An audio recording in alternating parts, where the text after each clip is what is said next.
This video is sponsored by BuyMode e-shopping. இந்த shopping ஆப்பில் உங்களுக்கு தேவையான டெய்லி யூஸ் பண்ணுற பொருட்கள் உங்கள் லோக்கல் ஸ்டோரில் விட கொஞ்சம் ப்ரைஸ் கம்மியாகவே இருக்கும். இந்த ஆப் இருக்கிற லிங்க்கு கீழே டிஸ்கிரிப்ஷனில் பின் பண்ணி வச்சுருக்கேன். நீங்கள் செக் பண்ணி பர்ச்சேஸ் பண்ணி பாருங்கள். அது ஒரு கோடைக்காலம் அப்படின்றதுனால காட்டில் இருக்கக்கூடிய பறவைகள் எல்லாருக்குமே குடிக்க கூட தண்ணீர் கிடைக்காம அவங்க ரொம்பவே கஷ்டப்பட்டாங்க.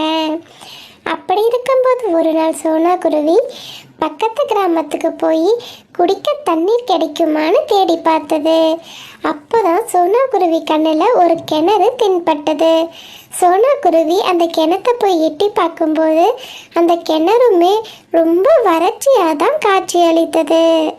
அடக்கடவுளே, இவ்வளவு தூரம் ரெக்க வலிக்க பறந்து வந்ததுக்கு ஒரு சொட்டு தண்ணீர் கூட கிடைக்கலையே. எனக்கு ஏமாற்றம் மட்டும்தான் மிஞ்சிச்சு. சரி இருக்கட்டும், இன்னும் கொஞ்ச தூரம் பறந்து போய் பார்ப்போம். அப்புறம் தண்ணி கிடைக்கலன்னா திரும்ப வீட்டுக்கே போயிடுவோம் அப்படின்னு சொல்லிட்டு சோனா குருவி கொஞ்ச தூரம் பறந்து போனதுக்கு அப்புறமா அது கண்ணில் ஒரு வாழை மரம் தென்பட்டது.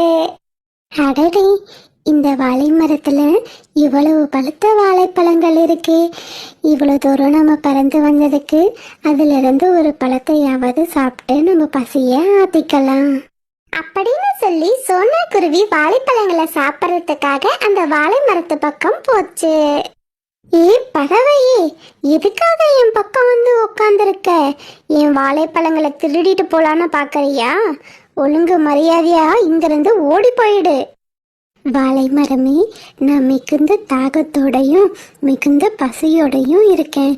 உன் மரத்துல இருந்து எனக்காக ஒரே ஒரு வாழைக்கனியை மட்டும் கொடுத்தா நான் சாப்பிட்டு என்னுடைய காட்டுக்கே திரும்பி போயிடுவேன்.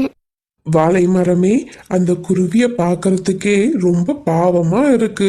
உன்கிட்ட இருக்கக்கூடிய ஒரே ஒரு வாழைப்பழத்தை மட்டும் அந்த குருவிக்கு கொடுத்து கொஞ்சமாவது உதவி செய். ஏய் முட்டாள் மரமே, உன்ன மாதிரி வயதான மரத்துக்கிட்டெல்லாம் நான் பேச்சுவார்த்தையே வச்சுக்கிறது கிடையாது. ஒரு மரம்னா எப்படி இருக்கணும்னு தெரியுமா? பச்சை பசேல்னு இலைகளோடையும் மஞ்சள்னு பழங்களோடையும் இருக்கணும். ஆனா இதெல்லாம் எதுவுமே இல்லாத நீ என் பக்கம் நிற்கிறதே எனக்கு ரொம்ப அசிங்கமாகவும் அருவிருப்பாகவும் இருக்குது. போதும் வாழை மரமே, நிறுத்து. அளவுக்கு அதிகமா பேசிக்கிட்டு இருக்க. நேத்து பேஞ்ச மலையில முளைச்ச வாழை மரம் நீ. ஆனா நான் ஆண்டாண்டு காலமா இதே இடத்துல எவ்வளவோ மாம்பழங்களை பறவைகளுக்கு சாப்பிட கொடுத்துருக்கேன். ஏதோ ஒரு வருட காலமா மழை பெய்யாததுனால என் மரத்துல எந்த ஒரு கனிகளுமே காய்க்காம இருக்கு. ஒரு நாள் என் மரத்துலயும் மாம்பழங்கள் காய்க்க தான் போகுது. அதையும் நீ பார்க்க தான் போற. ஆஹா, அப்படியா? ஆசை இருக்கலாம், ஆனா இந்த அளவுக்கு பேராசை இருக்கக்கூடாது வயதான மரமே. வாழை மரமே, என்னதான் இருந்தாலும் அந்த மாமரம் உன்னை விட வயதுல பெரியது. அதுகிட்ட நீ கொஞ்சமாவது மரியாதை கொடுத்து நாகரிகமா நடந்துக்கோ. ஏ பறவையே, நாங்க 2 பேரும் பேசிட்டு இருக்கும் போது நீ உள்ள வந்து பேசுறதே ஒரு நாகரிகம் இல்லாத செயல்தான். நீ ஒண்ணு எனக்கு நாகரிகத்தை பத்தி கத்துத்தர வேண்டியதில்லை. ஆமா, நான் தான் உனக்கு இங்க வாழைப்பழம் கிடைக்காதுன்னு சொல்லிட்டேன்ல, அப்புறம் எதுக்காக இன்னும் இங்க நிச்சிட்டு இருக்க? ஒழுங்கு மரியாதையா முதல்ல இங்க இருந்து ஓடிப்போ அப்படின்னு சொல்லி அந்த திமிர் பிடிச்ச வாழை மரம் சோனா குருவியை அங்கிருந்து துரத்து விட்டுடுச்சு. இப்படியே அடுத்த நாள் காலையிலையும் விடிஞ்சது. அடுத்த நாள் காலையில கௌரிக்காகம் தண்ணீர் தேடுறதுக்காக இந்த காட்டு பக்கமா வந்தது.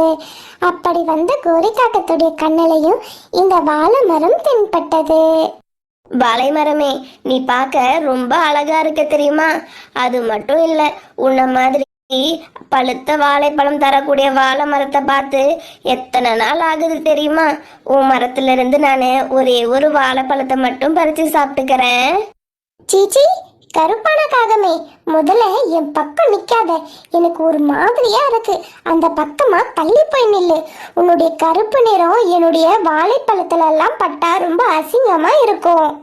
வாழை மரமே, ஒருத்தருடைய உருவத்தை வச்சும் அவங்களுடைய நிறத்தை வச்சும் பேசினா அவங்களுடைய மனசு எந்த அளவுக்கு கஷ்டப்படுன்றத கொஞ்சமாச்சு யோசிச்சு பார்த்தியா? இப்போ அந்த காகத்துடைய மனசு எவ்வளவு வருத்தப்படும். ஒழுங்கா அதுகிட்ட மன்னிப்பு கேளு. என்னது? நான் இந்த காகத்துக்கிட்ட மன்னிப்பு கேட்கணுமா? இந்த காகத்தை பார்க்கும்போதும் இதோடைய கருப்பு நிறத்தை பார்க்கும்போதும் எனக்கு ரொம்பவே அருவருப்பா இருக்கு. அது மட்டும் இல்லை, என் மரத்தில் இருக்கக்கூடிய அழகான பழங்களை யாருக்கு கொடுக்கணும் கொடுக்கக்கூடாது அப்படின்றத நான் தான் முடிவு பண்ணுவேன். காகமே, ஒழுங்கு மரியாதையா இங்கிருந்து ஓடி போயிடு. ஏ கர்வம் கொண்ட வாழை மரமே, இந்த காட்டுல இருக்கக்கூடிய எவ்வளவோ மரங்கள்ல எவ்வளவோ ருசியான பழங்கள் எல்லாம் நான் சாப்பிட்ருக்கேன். ஆனா அந்த பழங்களுக்கெல்லாம் என்னுடைய நிறம் ஒன்றும் போய் ஒட்டிக்கல. நீ மட்டும்தான் இந்த அளவுக்கு ஆணவமா பேசிக்கிட்டு இருக்க. உன்னுடைய ஆணவமான பேச்சுக்கு நீ கண்டிப்பா ஏதாவது அனுபவிப்ப பாரு. இது என்னுடைய சாபம் அப்படின்னு சொல்லிட்டு கோரிக்காக அங்கிருந்து கிளம்பி போயிடுச்சு. ஆனா நாளுக்கு நாள் வெயிலுடைய தாக்கம் அதிகமா இருந்தது. அப்படி அதிகமா இருந்ததுனால வாழை மரத்துடைய வேர்களுக்கு நோய் தாக்குதல் வர ஆரம்பிச்சிடுச்சு. சோனா, சரியான நேரத்துக்கு தான் நீங்க வந்திருக்க. அந்த வாழை மரத்துக்கு நோய் தாக்குதல் வர ஆரம்பிச்சிடுச்சு. இப்படியே போனா அந்த வாழை மரம் சீக்கிரமே இறந்து போயிடும். அந்த ஆத்தங்கரை ஓரமா ஒரு வேப்ப மரம் இருக்கு. அந்த வேப்ப மரத்துல இருந்து வேப்ப இலைகளை பறிச்சு அரைச்சி அதுக்கு பத்து போட்டு விடு. சீக்கிரமே அதுக்கு நோய் சரியா போயிடும். மாமரமே, அந்த வாழை மரம் உன்னை எவ்வளோதான் மரியாதை இல்லாமல் பேசினாலும் நீ அது மேலே இவ்வளோ அக்கறையாக இருக்கிறத பார்க்கும்போது எனக்கு ரொம்பவே சந்தோஷமாக இருக்குது. கண்டிப்பாக நீ சொன்ன மாதிரியே அந்த இலையை அரைச்சிட்டு வந்து அந்த மரத்துக்கு நான் பத்து போட்டு விடுறேன் அப்படின்னு சொல்லிட்டு சோனா குருவி அந்த இலைகளை பறிச்சுட்டு வந்து வாழை மரம் தூங்கிட்டு இருக்கும்போது அதுக்கு பத்து போட்டு விட்டது. தூக்கத்துல இருந்து எழுந்த வாழை மரம் சோனா குருவி கிட்ட இந்த மாதிரி கேட்டது. ஏ பறவையே, என்னது இது? என் மேல என்னத்தை பூசன? எனக்கு ஒரே கசப்பா இருக்கு. பயப்படாத வாழை மரமே, உனக்கு நோய் தாக்குதல் ஏற்பட்டிருந்ததுனால நான் தான் வேப்ப இலைகளை அரைச்சி உனக்கு பத்து போட்டு விட சொன்னேன். அதனாலதான் சோனா குருவி உனக்கு மருந்து போட்டு விட்டுருக்கு. ஓ, என்னுடைய மரத்துல இருக்கக்கூடிய பழங்கள் ரொம்ப இனிப்பானது அப்படின்றத தெரிஞ்சுக்கிட்டு அந்த பழங்களை கசப்பு சுவையோட மாத்துறதுக்காக இப்ப வேப்ப இலைகளை வேற அரைச்சி என் மேல பூசிருக்கீங்களா?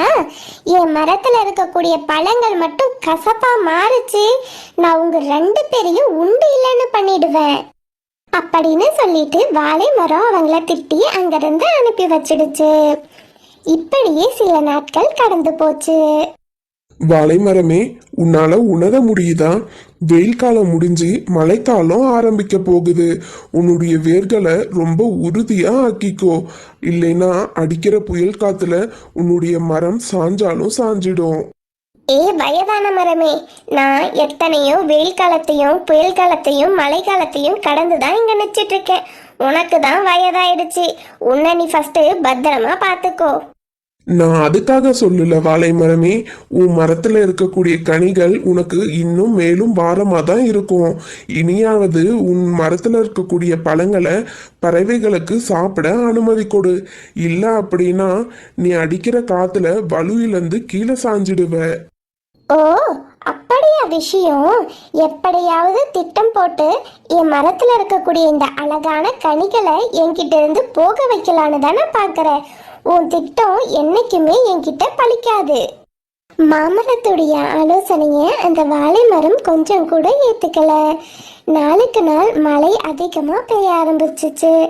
மழை பெய்ஞ்சதால அந்த மாமரம் நிறைய மாங்கனிகளை விட ஆரம்பிச்சிடுச்சு.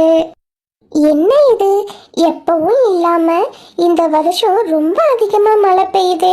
அதுவும் ரொம்ப பலத்த காத்து வேற வீச ஆரம்பிக்குது. என்னுடைய வேர்கள் வேற நிறைய ஈரப்பதத்தோட இருக்குது.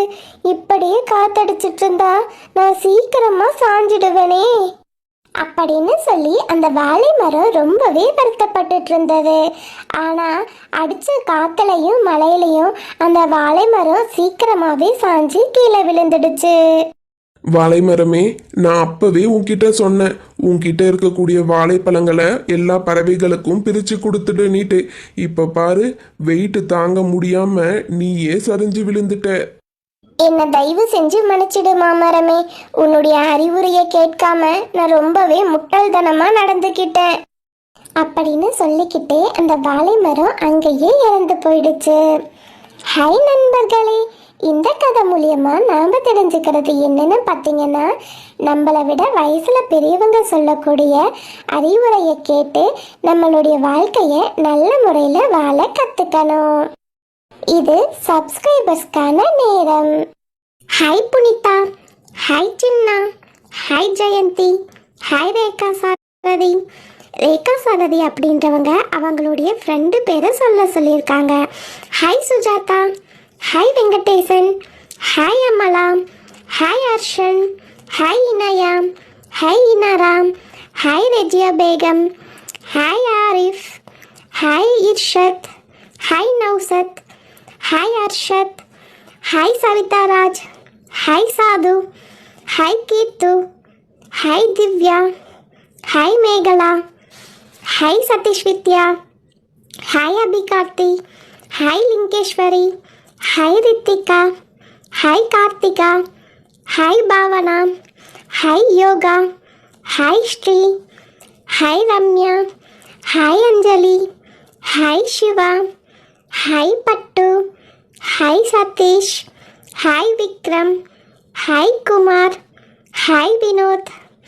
அப்புறம் உங்களுடைய பேரும் இந்த மாதிரி சேனலில் சொல்லணும் அப்படின்னா மறக்காமல் உங்களுடைய பேரை கமெண்ட் செக்ஷனில் சொல்லிட்டு போயிடுங்க.